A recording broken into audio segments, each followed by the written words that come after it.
Okay, we're live. Hello, everyone, and welcome to another episode of Billy Watson TV. It gives me great pleasure to have an old mucker join me again. It's been a couple of years since I've seen him. I've lost my Facebook profile and lost touch with him, and he's been doing his own thing. So I think it's the third or fourth time he's been on the show. Welcome back to the show, Andy Barlow. Thank you, Billy. Thank you for inviting me back to it. I'm really appreciative of this, so thank you. Yeah, I mean, I heard you talking just before about losing your profiles, and it seems to be how the system's going. It's not good at the moment. No, it's definitely not. And, there's a few topics I think are hot topics. I think AI is monitoring everything and triggering just to get your thing shut down without any questions. And there's no form of recall. I mean, I even eventually, after about 8 months, because I got Facebook hacked, I found there was an ads manager and somehow got a dialogue with somebody in Facebook. And that was so difficult just to get a one-on-one. And they were trying to get me to advertise.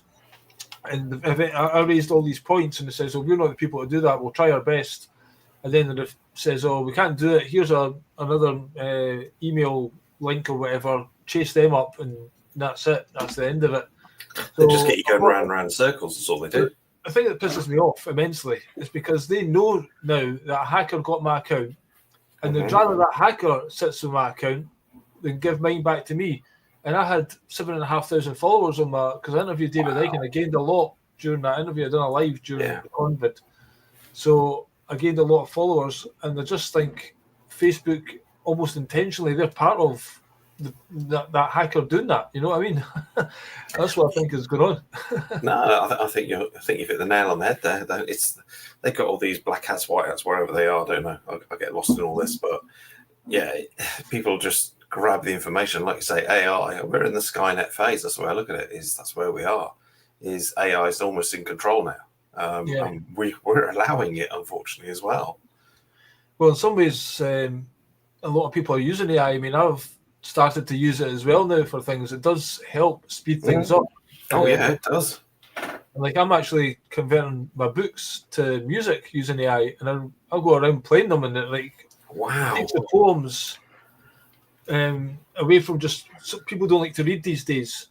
But if you get that poem and put it into music, and, it just transforms it, and just push a button, all of a sudden, the soul version of your words pop into a song. That's brilliant. I love the idea of that. I've actually got. I think AI. I mean, there's a lot of negativity around AI, and I've seen some of the stuff that AI can cause. But at the end of the day, I do think it can be used for good as well. It's what you're asking it to do. I mean, yes, we know everybody uses ChatGPT or whatever, and I do use it for proofreading some documents. I say, can you just have a look at what I'm doing and make sure that it's formatted correctly? Because obviously legal documents, we've got to make sure it's spot on. So, but it has its uses. But as we all know, watching the Terminator movies, it can be used for evil.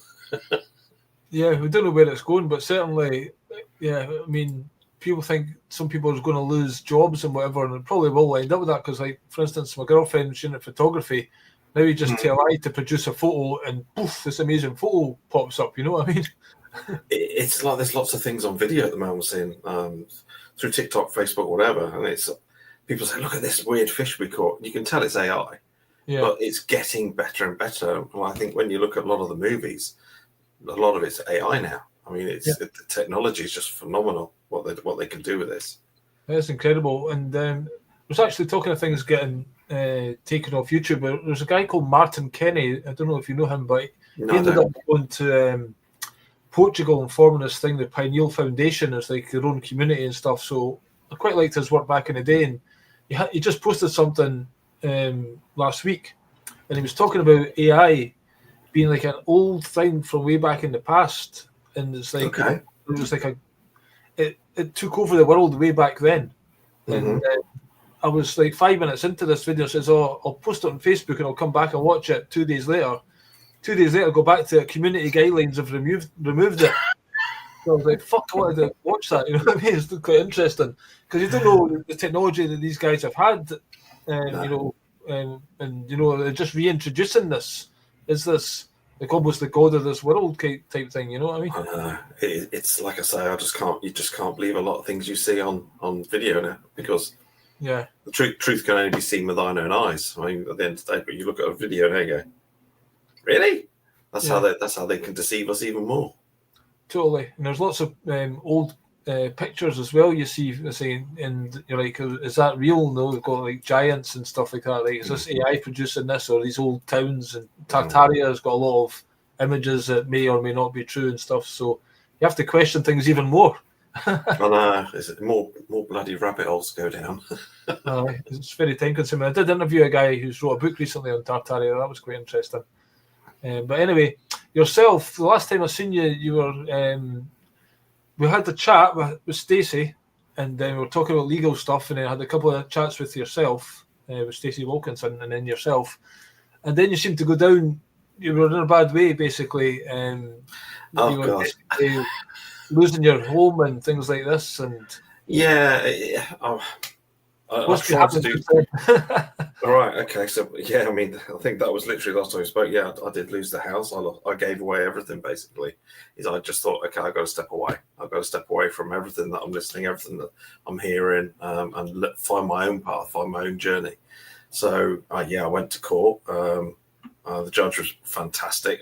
I handled it really well. I was really proud of myself. What did you go to court for?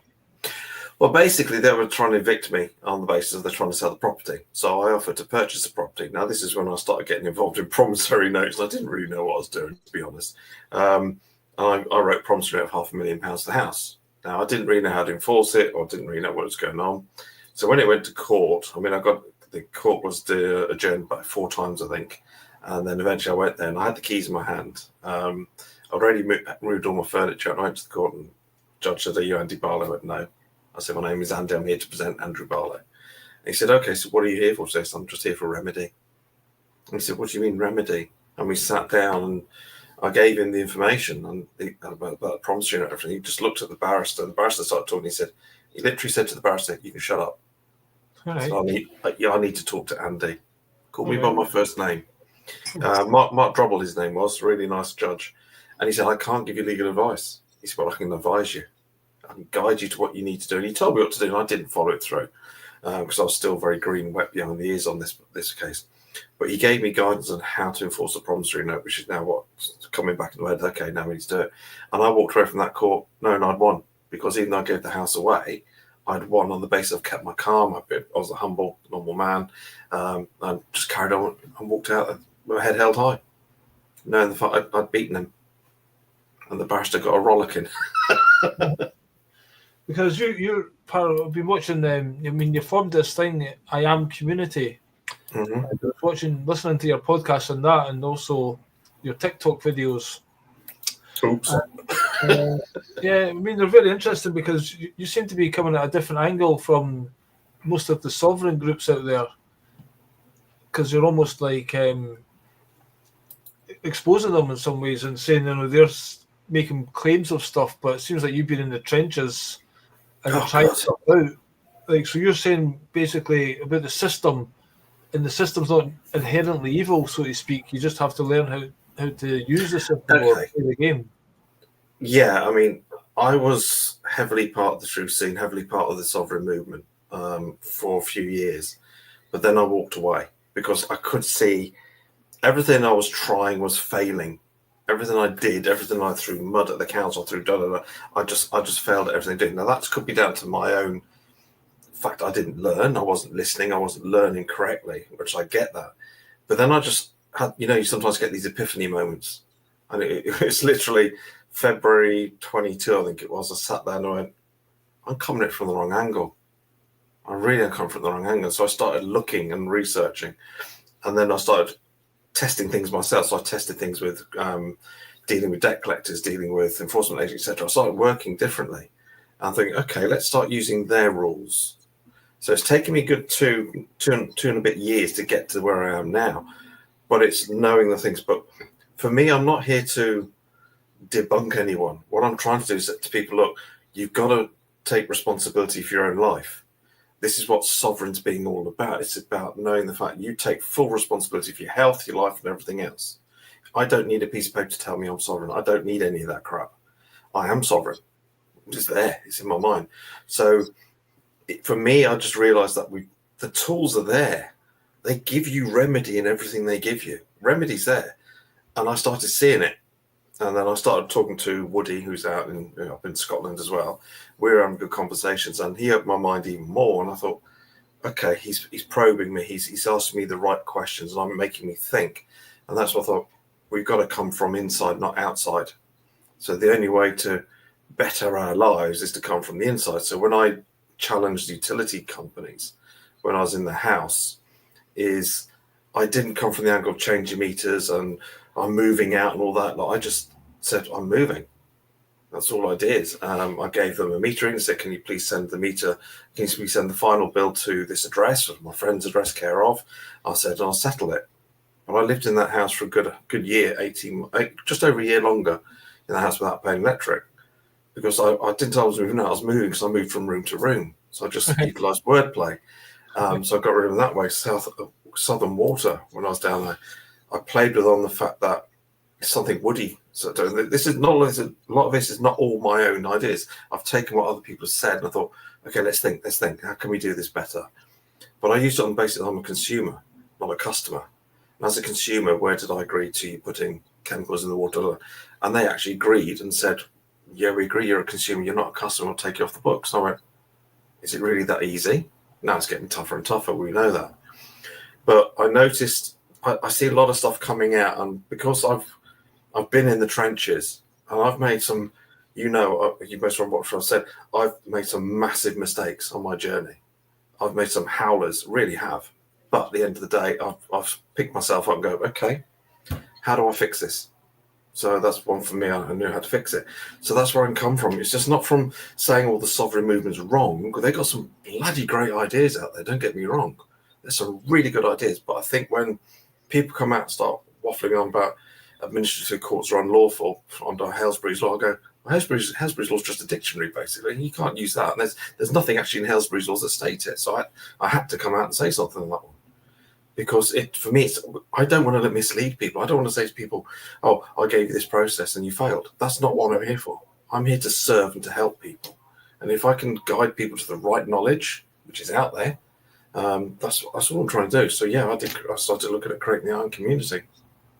Yeah, I mean, the topic of sovereign and law and stuff is really vast. And most people have jobs and very little time to really, really get to grips with all of it. So the fact that you spent a great deal of time going down these rabbit holes or whatever and studying them, and then you're offering through I Am Community personal one-on-one support where you're basically saying a lot of the sovereign groups are putting stuff out there and it's like, on you go, get on with it. But I Am Community seems to be a bit more, you're taking responsibility even for the people within your sphere. Yeah. Well, I'm accountable. Simple as that. And this is one thing that when you're sovereign, you have to be accountable for everything you do. So for me in the community, when I'm creating new processes now, 9 times out of 10, I'll test them myself, because I will not pass a process to anyone unless I've tested it. Now, when people come to me, have you got a mortgage process? No. Have you got this? No. Because I've never done it myself, so I'm not going to give people false hope. But for me, it's just a question of a lot of these groups out there aren't taking accountability for themselves. So we're dealing at the moment, I've got around about, on the video this morning, I counted it, we've got 16 people I'm dealing with who've now had their electric and gas cut off. Okay, by not just Octopus, but Utility Warehouse and others using Haste and Cadent. I've got 3 people I'm dealing with who've just been bankrupted by the council. 2 people have now lost their homes through the council. So for me, it's a question of, there's a lot of people out there who are struggling. There's a lot of people who are vulnerable. A lot of people who are desperate. And I think they're just grabbing at everything they can and trying to deal with stuff. So you're basically helping these people after the effects. You've not caused them No. these things to happen. Oh, I've caused things in the past. Don't get me wrong. Yeah. What I want to ask you, first of all, is now your podcast is good because, first of all, the first few episodes is all about know thyself and why you're doing this, and that's quite an important element to all this. But then, why are we challenging energy companies? Why are we challenging council tax? What are they doing that's wrong that you feel that's part of knowing who you are, basically, because they're committing fraud, essentially? Who's committing fraud? Well, is the energy company, for instance, are they not just using the meter and basically they're renting the meter? Yeah, so I mean, there's no such thing as a written or agreed contract within utilities. It is literally classed as deemed or implied contracts. Now, but there must have been someone at that end who signed the contract. So we need proof of that contract. And you're claiming that. I mean, it's like today. I took Octopus to task on a certain thing this afternoon, where they said, "Yeah, but we know you've used power." Really? Where's your evidence for that? That's a presumption that will never hold up in a court of law. I said, that's hearsay. Where's your evidence? And this is where I'm going. It's literally, we've got to go down the road. I mean, the question, now what about trust and equity law? Very powerful. Equity trumps common law every time, especially if it goes to court, because common law is very rigid. Equity is very flexible. I'm not an expert in them. Please don't think I am.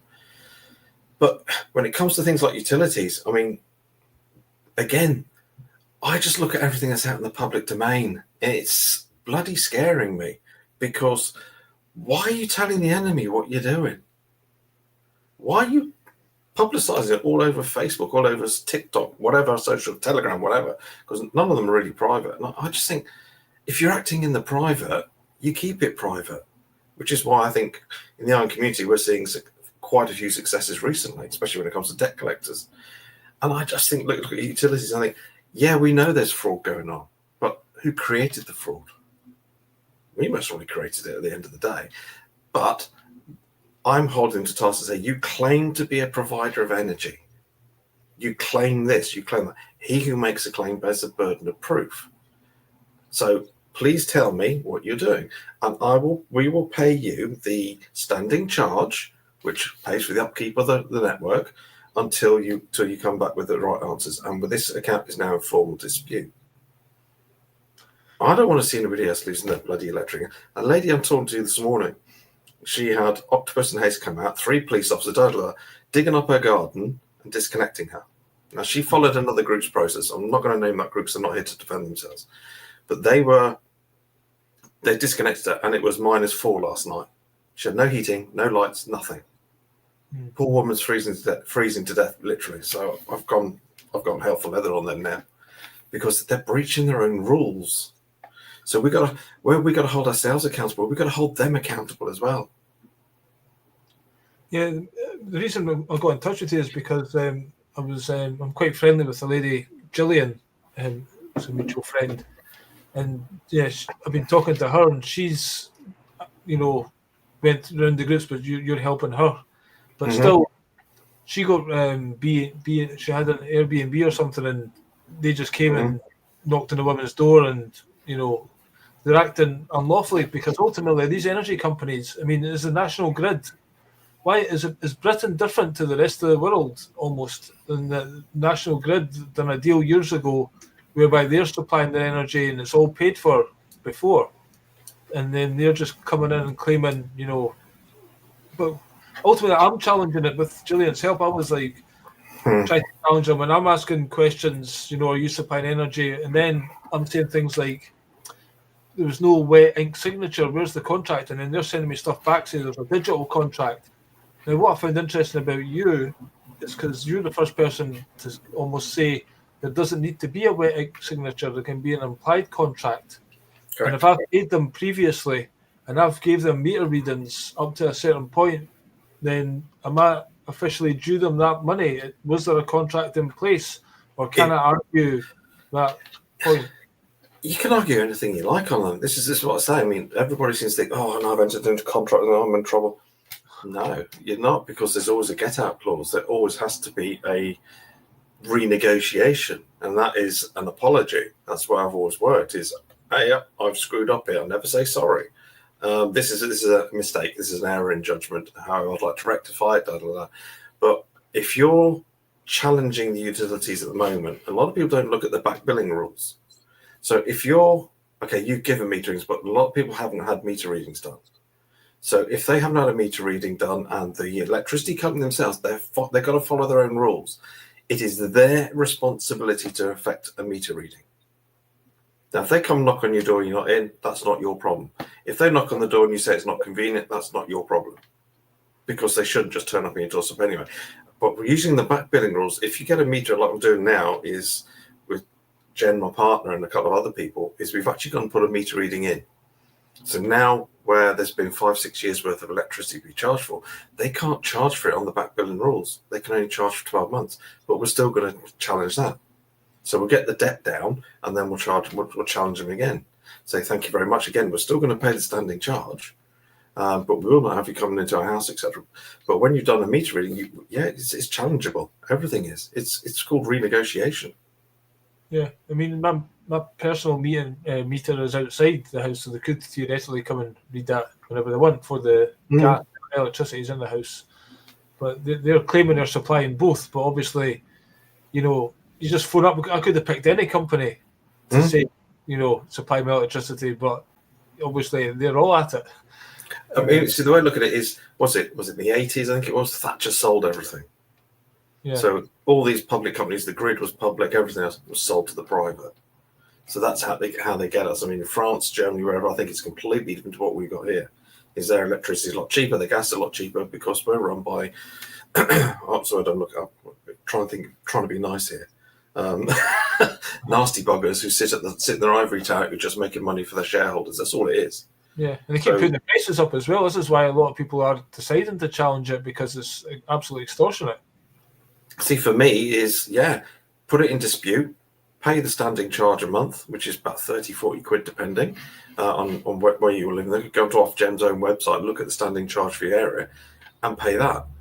That way, how can they take you to court for non-payment when you're actually saying, I'm paying the upkeep of the thing, but my account's in dispute because you're claiming this, you're a provider, but you've shown me no evidence you are. Yeah. How can you justify a 100% increase in electricity and gas? What's it, because of Ukraine? They don't supply us our blooming electric and gas. What are you talking about? Yeah. Next to the war in Palestine.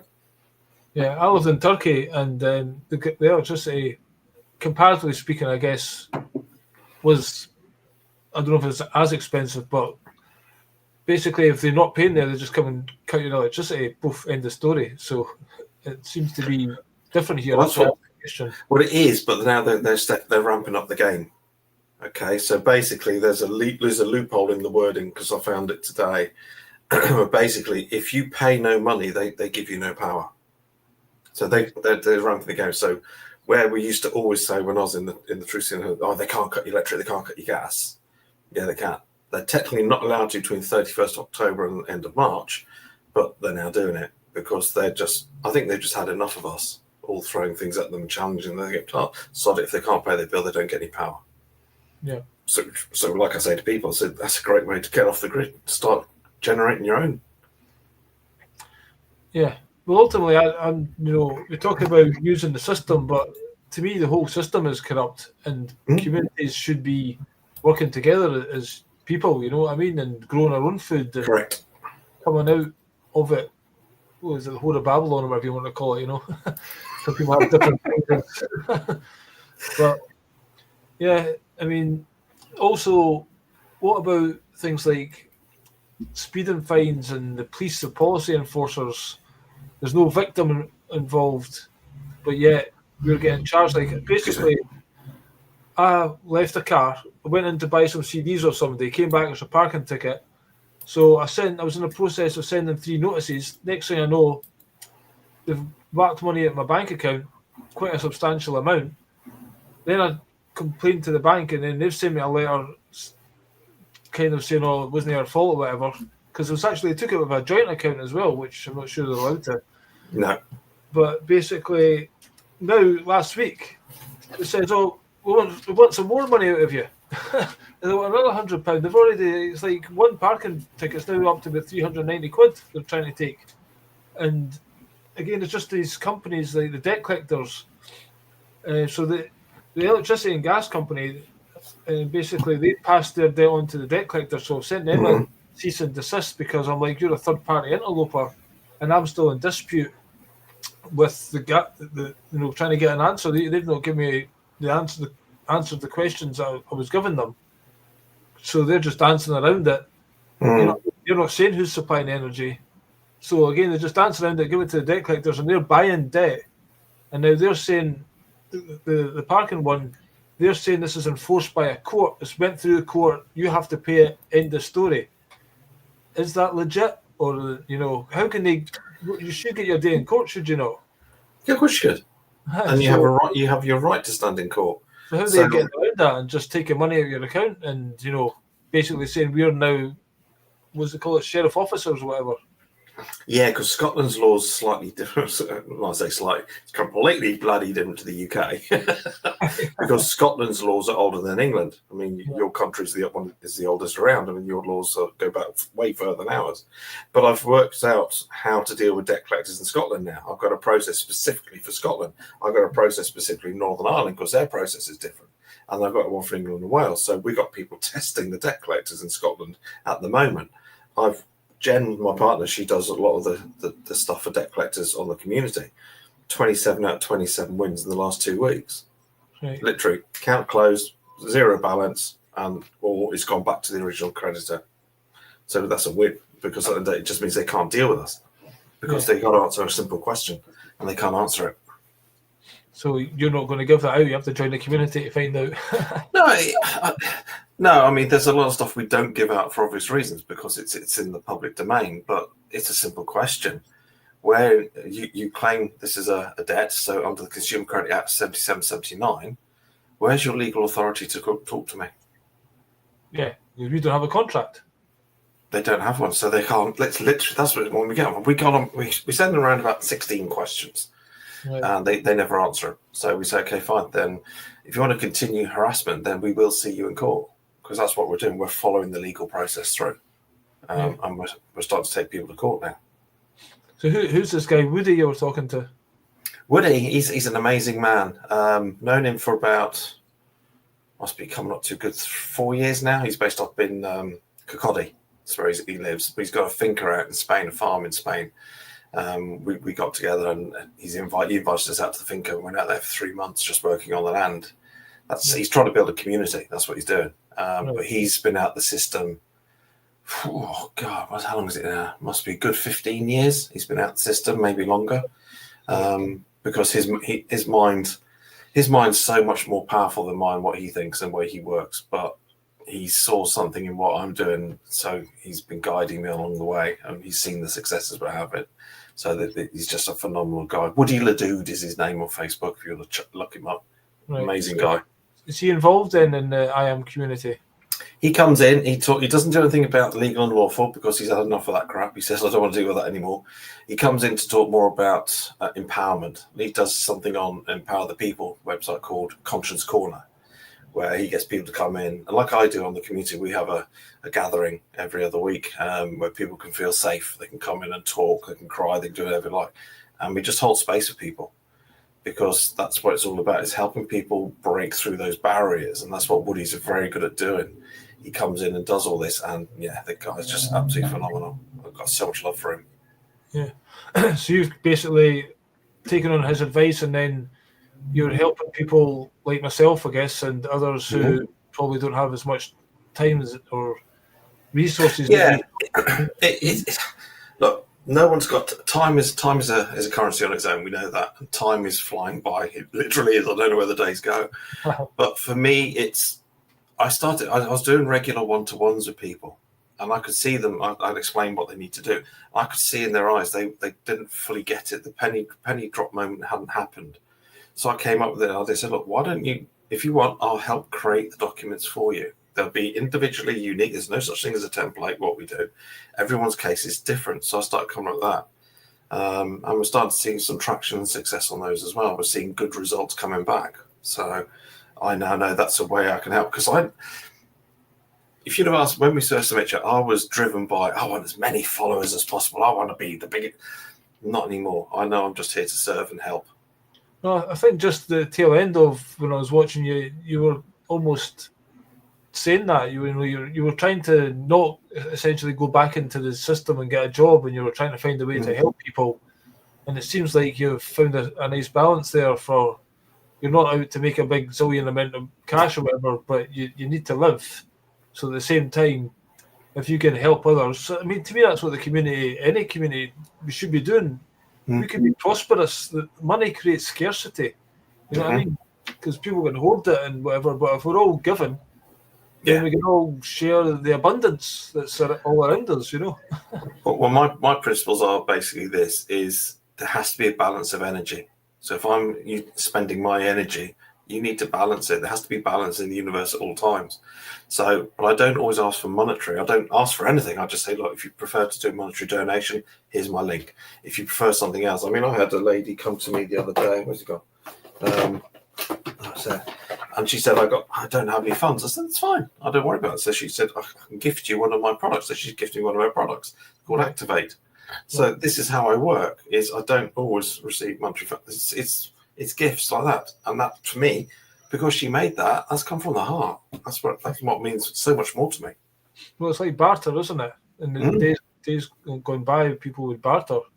And essentially, if this national grid is provided to us, and if we had energy and we had people growing food and sharing food with each other, it would free up all our time to then go into ourselves and find our own talent or whatever, and then offer them to the community to serve the greater good, and then everyone would be growing and more happy instead of being a slave, a tax slave, basically working these jobs we hate and propping up the system basically and getting parasited through tax.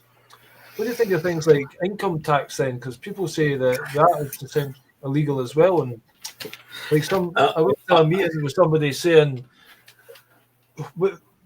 inform your company to withhold tax because that tax is going to fund wars and, against the Geneva Convention or some law that we shouldn't be funding any war. War's illegal, but yet our taxes are paying for it. So therefore, we've got the right to withhold it.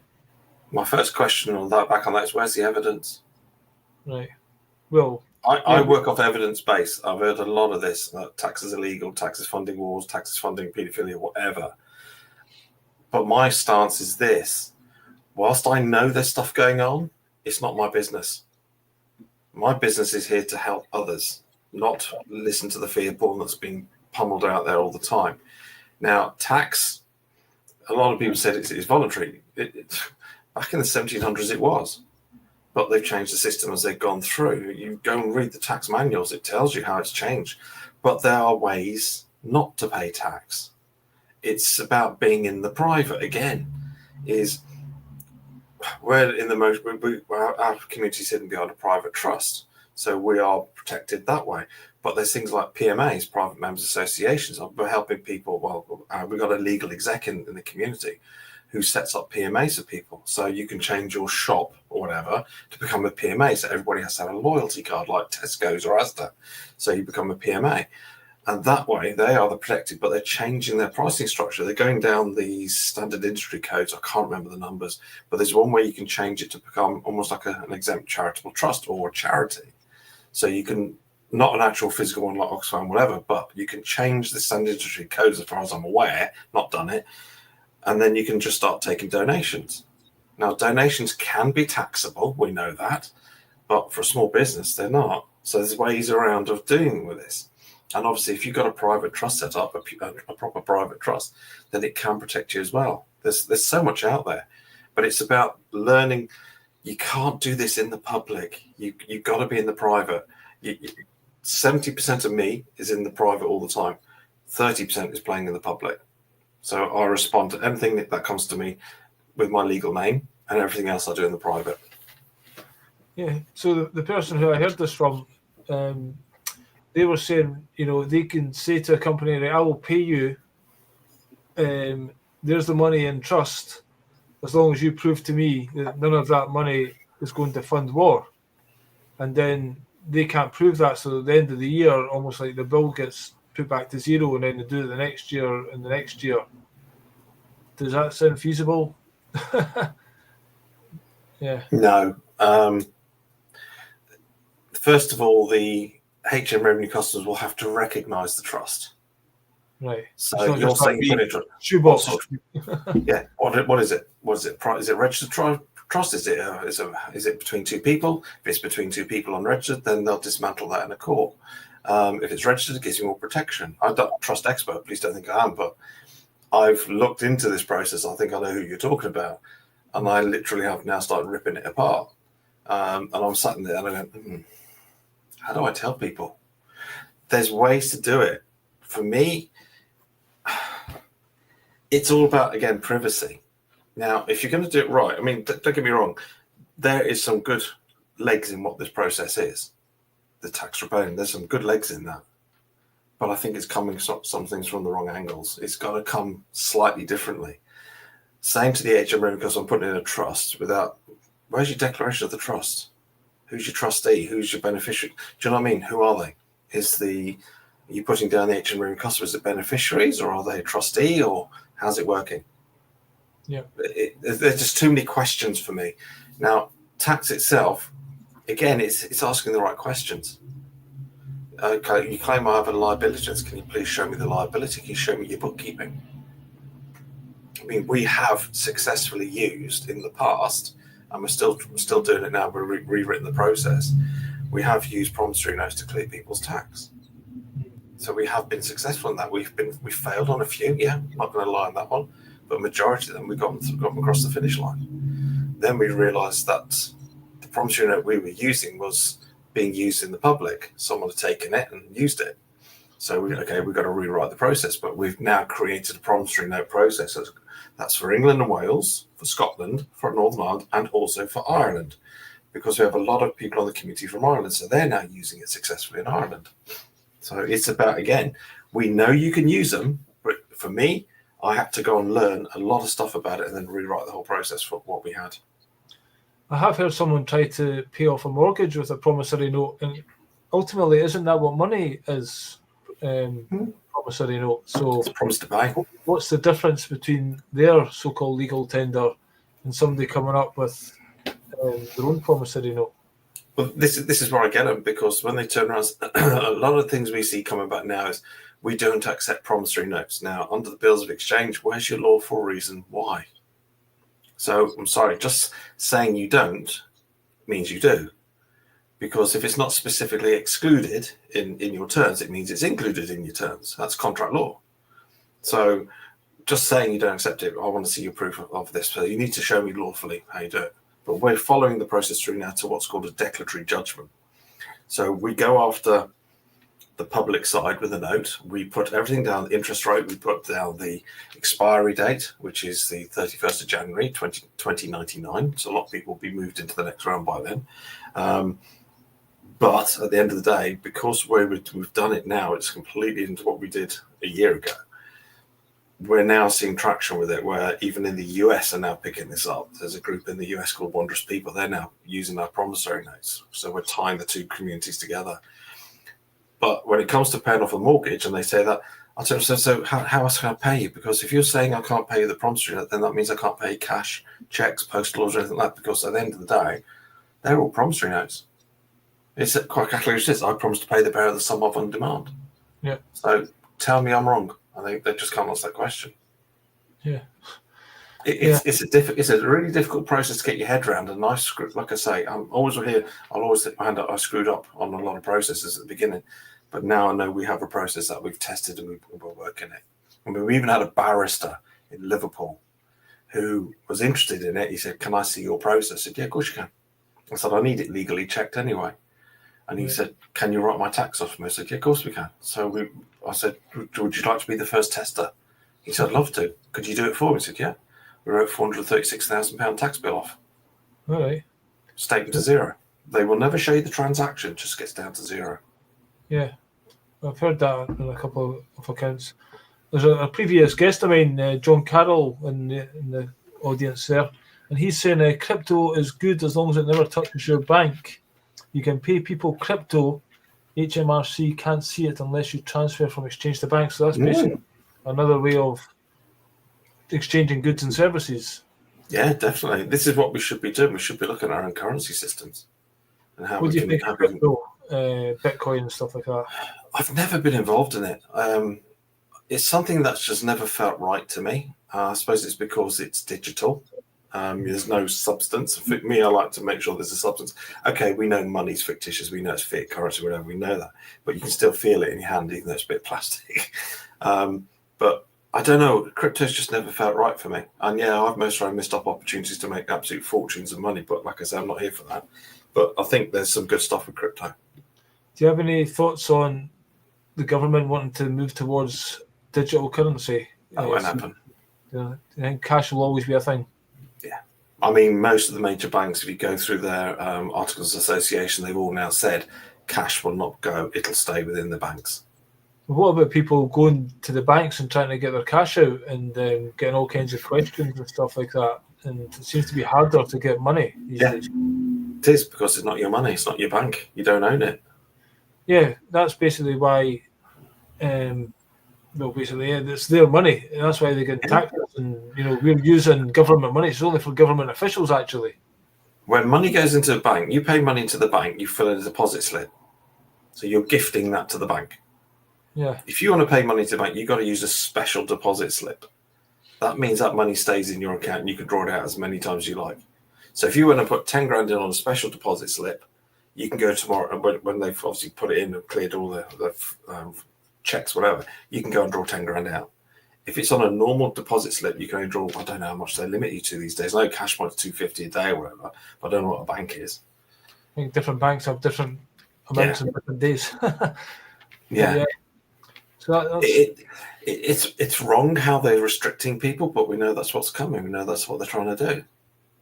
So what's a special deposit? You just go and ask the bank for it and they'll give you it? You have to ring the bank up and say, I need some special, I can't remember the actual real name, but I just call them special deposit slips. It's different.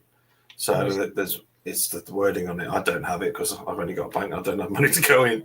But again, Woody's been showing me how that works. I'm like, okay, so you put the special deposit in and that stays ring fenced in your account so they can't touch it. Right. So there's people will have a salary and that'll go straight into the bank. Mm-hmm. And the income tax and everything comes off at first. Mm-hmm. Do we have the right to tell a very big corporation or whatever, I'm not agreeing to pay income tax, give me my full amount and I'll pay it? I looked at this about a year, 18 months ago, how there's got to be a way around it. It's where my mind went. So it's where your mind's gone on that one. I went around this. I thought, okay, how can we do this? So for me, the simplest solution would be to register yourself as self-assessed. And then you put your self-assessment form in, and you creative accounting, and you pay tax. That's one way to do it. But then, of course, you will not become an employee of the company. You become a contractor, I suppose. That's how it works. So that, for me, I thought, okay, that's a good one. Maybe not. But there's got to be something around there. Yeah, I mean, do you have the right to say no to paying tax? You have the right to challenge it, definitely. You have to go back to HMRC and say, okay, you claim I have to pay 20% or 30%, whatever it is these days, of my salary. Can you explain to me why? And then ask questions. Can you explain to me where this money goes? Can you this is when, like, the tax rebellion can come around. Can you please show me the evidence trail of where my money's going, please? Because I want to hold this back for another day. And that's where the tax rebellion has got the good idea with the trust. I think it needs fine-tuning. So a lot of people on the subject of tax would say that council tax is not enforceable, basically, because it's another one that we don't have to pay. What's your view on council tax? Because it was brought in to almost replace the poll tax, and then it always comes up. Yeah. So people have a house, and you've got a house, and you've got to pay this council tax. And now, especially in England, I think, possibly in Scotland too, but they've just announced we're putting it up by 25% or whatever. Mm.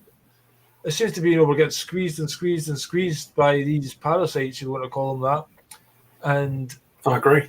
Funding our own control system, because the councils are putting, even your cameras for the speeding, it's all contract, it's all business, making business, doing deals. We're just, getting used. Our sweat equity is getting paid out to these people who are doing deals to bleed us dry. What's your view on council tax, and are you helping people get out of that? And what's the way to do that? Do you need to put a trust? No, I've always struggled with the council tax. I mean, I did defeat Test Valley Borough Council when I was in Andover. I did defeat them, got rid of it that way. Sorry, excuse me. So, just get rid of that call. Yeah, I did defeat them quite nicely because I held the CEO to account and I never paid tax again. I've never done it since because I don't have council tax and because I'm outside the system on it now, so I don't do it. But again, if you look at their procedures, how transparent are they? They're not very transparent. They're about as transparent as mud on a window. Okay. So we have the guy in the community, Trev, who's a legal exec. He's ex-legal exec. He's done over 30 years in the system. He has a process where he's challenged the council tax for the last 5 years and he's won every single time. He's had liability orders reversed. He's had no one knocking at his door, no one demanding money, and he just defeats them every year. The problem is they add it on every year. So first year adds on to second year, etc., etc. Now it's getting high because now with the rules that they've changed, I know they've been around for a while, but they're now using the rules. A penny over £5,000 can get a charge on your property, and they can force bankruptcy on you. And if you willfully neglect or willfully refuse to pay, they can commit you to prison. So these are the things they're now doing. The prison one, I think, is a scare tactic. There's no room in prisons at this moment unless they dump out all the rapists and murderers. Yeah. But it's about using the procedures to your advantage. And this is where I did write a process last year on this, and I showed it to Trev, and he said it's nigh on correct to what I'm doing. I said, well, look, if you're doing it, I'm not going to get involved. I said, I'll leave you with the council. So he's writing up the process for the community at the moment to use. He's helped over 800 people so far not pay council tax. And they've had no bailiffs, no knock-ons at the door, whatever. But he's only keeping it straight for the community now. He's not doing any more for anyone else. Yeah. Because he's realised it's got to be private. Yeah. Because ultimately, I mean, I have heard through the grapevine, they've almost admitted, or it's been to court, and they've failed to prove that, we have to pay this kind of thing. Because again, these are corporations, and corporations are dead entities, and we've not made an agreement with these people. No, this is where council tax differs because you don't need a contract. There is no contract. It is purely the obligation, which is why I think like the peacekeepers are trying to do the knock process, purely the obligation.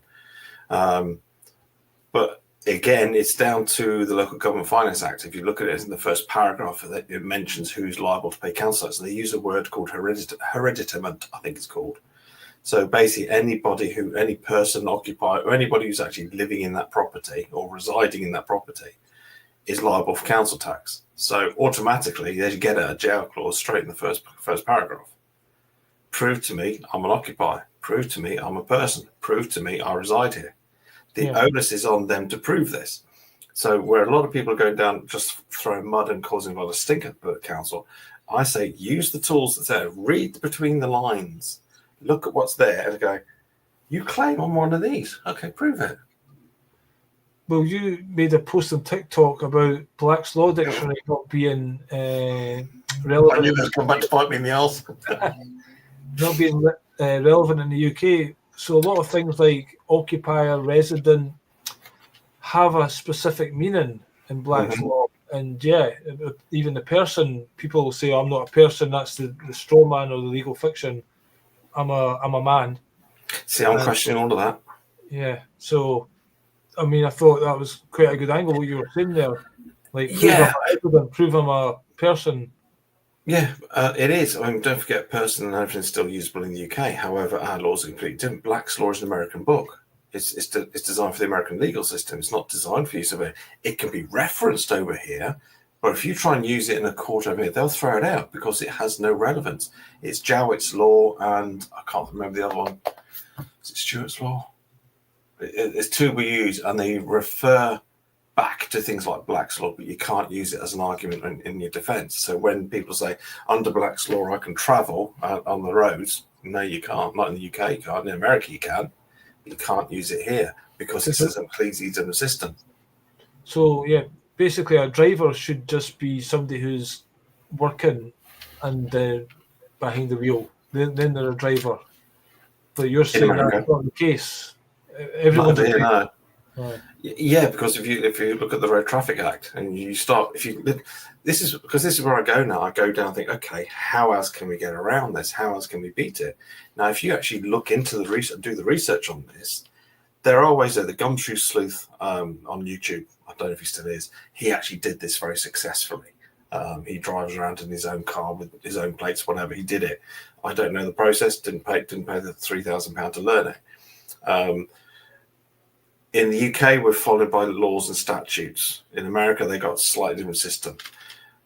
So when I've seen people getting into trouble on the fact that, but I'm traveling from point A to point B, they don't give a toss because you're on their roads.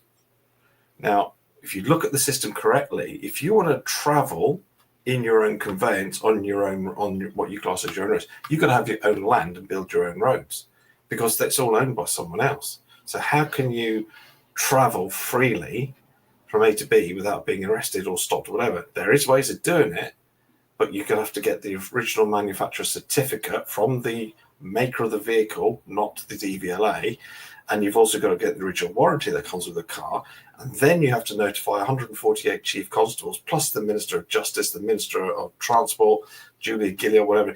So you got to, and this is all going to be done by special delivery. 148 special deliveries, $7.95 each. That's a lot of bloody money. So there are ways to do it. I've never done it because I just haven't got time to look into it properly. Yeah, ultimately, why, we have a world here, and it's like this government's claimed ownership. I mean, you talk about they own the land, how can you own land if we're all just travelling through, you know what I mean? So how can you own it? Because when you think the Crown Corporation owns everything up to 6 feet down. Yeah. So do we that mean you have to have subterranean cities? Possibly, I don't know. But I know if there's 150 people or more and you've got your own land, you can create your own bylaws. So you can do basically what you want. And it's all about, if you buy your land, you're going to be, if you want to build it, you can't do that, approve it. Again, you're telling me I can't do anything. Yes, I can. You've got no authority on me. And again, putting the land into a trust and registering the trust to protect the land and protect everything on it. Because if you don't, they're going to come take it off you. Yeah. Do you think there's any way for people to, the police in theory are supposed to be the good guys, but there's a difference between an officer and a constable, for instance, all that game, because constables and that side of the police deal with victims, and if you commit fraud, harm to another person, whatever, you should be held accountable. And then you've got the other almost corporation side that's there for profit, and they're got targets to reach as speed and fines and all the rest of it because it's a business. Those two shouldn't really be together as far as I can see. I agree. So it seems like we're up against an evil entity or whatever you want to call it, this parasite or this force that's just out to strangle us. Is there a way for humanity to overcome this, do you think, in the future? Do you think we're going to move to a better place, or is this just going to be a battle of duality? Or no, we have to create what we want.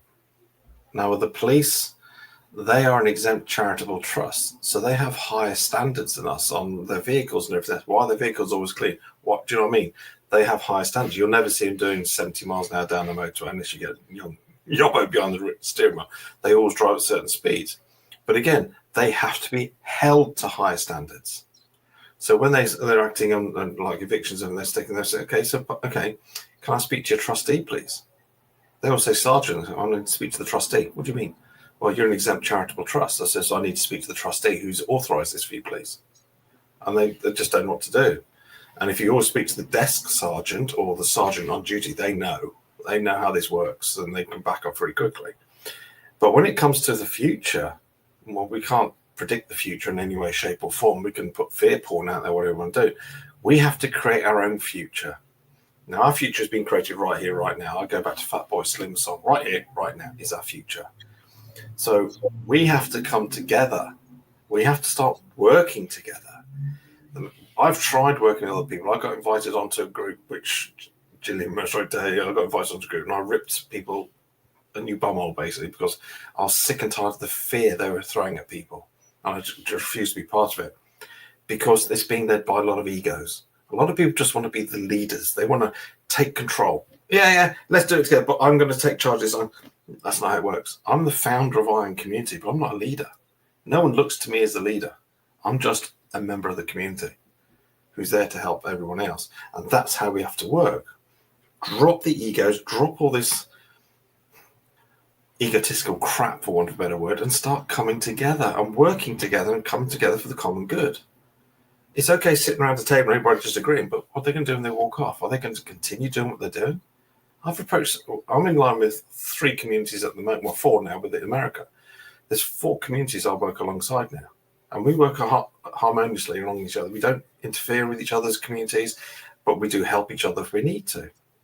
And I go back to, if you want to know how community works, go and watch something like The Last Kingdom. Fantastic series. It shows you communities in action. If you don't align with each other and you start working together, we're just going to be doing this 1,000 years down the road. So for me, it's about saying to people, look, there are alternatives. You have to find your own path. You have to find out what's right for you. I'm not saying what I'm doing is right, because a lot of people watching this might think, that guy's talking bullshit. But if you do your own research, you'll find it for yourself.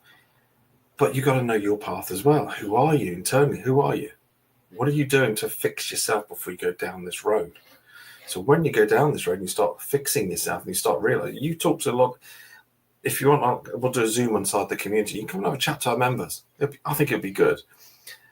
And they will tell you how they've empowered themselves. A lot of them have been there from the beginning, 2.5 years now, and they don't give a damn anymore. They just know they have the ultimate authority. But until you get that mind switch moment, fear keeps taking control on a lot of people. And unfortunately, the system is designed on fear. It's designed to keep batting you down and creating more and more fear. So we have to help each other. Yeah, I mean, to me, that sounds a much better way to go about it. I think it would be quite interesting to join a community based on this kind of stuff, where people with knowledge have been there can help each other and advise, and you learn a bit more. And you kind of, it's like apparently the school system in America, where maybe started off the year above, would teach the year below. Mm-hmm. And kind of, so as you're learning one thing, the next year you'll be teaching it, and that kind of reinforces, Yeah. So that's quite a good system. There's some people out there phoning up banks to reclaim direct debits or large amounts of council tax and debts and stuff like that. Would you advise that? And what? No. No. I made a mistake on that. I did a direct debit reclaim for council tax about 2 years ago. 2 years? Well, 2025. About 3 years ago now. And literally within 48 hours, they come back for the bill and they start getting really quite nasty. Yeah, you can claim the money back, but for me, I don't want to go down that road now. Excuse me, because they're changing the rules, they're changing the goalposts because everybody's doing it. So they're going, okay, fine, we have a right. And they do. Unless you've agreed with them in the first place, council, I need to claim back because I don't agree with your payments, and they've agreed it, then you don't have a right to claim it back. So you should only really be claiming direct debits from something you no longer deal with. So you can say, for instance, you're with the Octopus now, but you were Shell Energy before. Why not claim the direct debits back from Shell Energy? Because they can't come after you anymore. That's the way of looking at it. But if you're claiming stuff that's current, yeah, they have a right to come after you and claim the money back. Because they say, why did you do it? Now, are you now creating fraud by stealing money from them? Yeah. Well, the direct debit apparently it's a guarantee, isn't it? Mm-hmm. Oh, yeah. Right. So people are just again using that. Read it.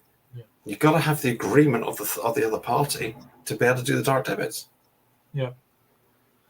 Interesting. We've been through quite a lot there. I'm sure we can chat a lot. Is there anything else you would like to say to kind of wrap up and kind of not so much sell I Am Community, but invite people in?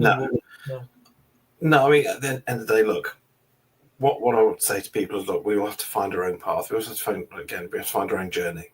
Now, we at the Iron Community are there. We will help people. We do offer our rate to get in, because it's a private members website. It's £11 a month. And in there, we've had it valued as only over £250,000 worth of documentation and research. That's absolutely free to members. So we're not just talking legal and lawful. We're talking, we've got healers, we've got shops, we've got people selling their wares in there. So we've got a full marketplace in there. We do people come do nutrition talks from within the community. We've got healers coming in. There's a couple of ladies up in Scotland who regularly do stuff on the community now. We're trying to build the community that's there for everyone. That's what we're trying to do. If people want to come and have a look, what we could do is we could set up a link for a 3-day free pass so people can have a look around for themselves. There will be certain areas blocked off, so you can't just come in and take all templates or whatever. But yeah, I'm happy we can help people. And they say, come and have a look, see what we're doing. What made you start this? I never really asked that. What point did you get to say I'm going to start this community? Well, we had Empower the Soul going on Telegram, but I got infiltrated quite badly, and I thought there's got to be a better way. And I was in a dark place as well. I was not in a good place, and someone started telling me start doing some I am mantras. So I was walking around town saying I am powerful, I am one. You know, all the I am mantras that come out. And then one day I just thought I need to start a community. I just need to bring people together. It wasn't a want; it was a need. And I just thought, how to call it? And I just thought, I am community. That's where it came from, and literally that was nearly 2.5 years ago now, and that's where it came from, and it's just literally grown from there. We still only have, I think we're about 162 members at the moment. So we're not huge. We don't want to get huge. We don't want to have thousands because we will lose traction on how we help people. So we'll get a lot of people get lost in the matrix, for want of a better word. We don't want that to happen. We want people to come in, learn, empower themselves, and then go out and teach others. So it's a learning platform we provide. I was going to say that people could get to a certain level and then form their own communities. Of course they could. Do something similar in their area even. But this is what we're doing with there are a few members in there. I'm teaching them what I do, so they will go off and set up their own communities. Someone said to me, yeah, but you're giving the information. Yeah, but how else are we supposed to grow a community? If other people haven't got the knowledge and other people aren't going out and teaching the same stuff, community is never going to get bigger. We'll just stay as we are and we'll just keep muddling through. And I don't want that. I do want communities set up everywhere doing what we do, because I think what we do, we do have a lot of weight behind what we do. Yeah, well, it's been very interesting talking to you, and it's a wee bit different angle from the other types of interviews I've done on the law.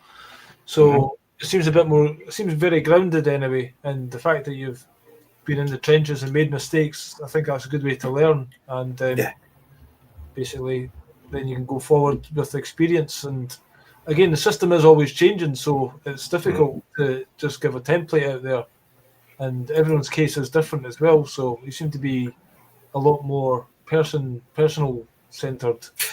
We do. This is where I come from, because at the end of the day, everybody's case is unique. There's no two cases alike. We do have base templates in the system. So if you're dealing with debt collectors, there's a straightforward consumer credit dealing with them. But then if they come from enforcement, it's a different process there. If they come from assigned or they bought it, there's different processes. So, but there are base templates you can go and take for yourself and go and do the research. We give you all the research as well, and you can go and learn for yourself. Yeah. And then you can take that and go and teach someone else, which for me is fantastic. Yeah. So it's basically I_am.community. I-am.community. I-am.community. People, you can go and find Andy and his friends there. I will be investigating it myself. So thanks very much for your time, Andy. No, you're more than welcome, Billy. Thank you so much for inviting me back on. I really appreciate you. No worries. Thanks for everyone watching, and we'll see you in the next one. I don't know when it is, but it'll be sometime soon, hopefully. Cheers for now. Bye-bye for now.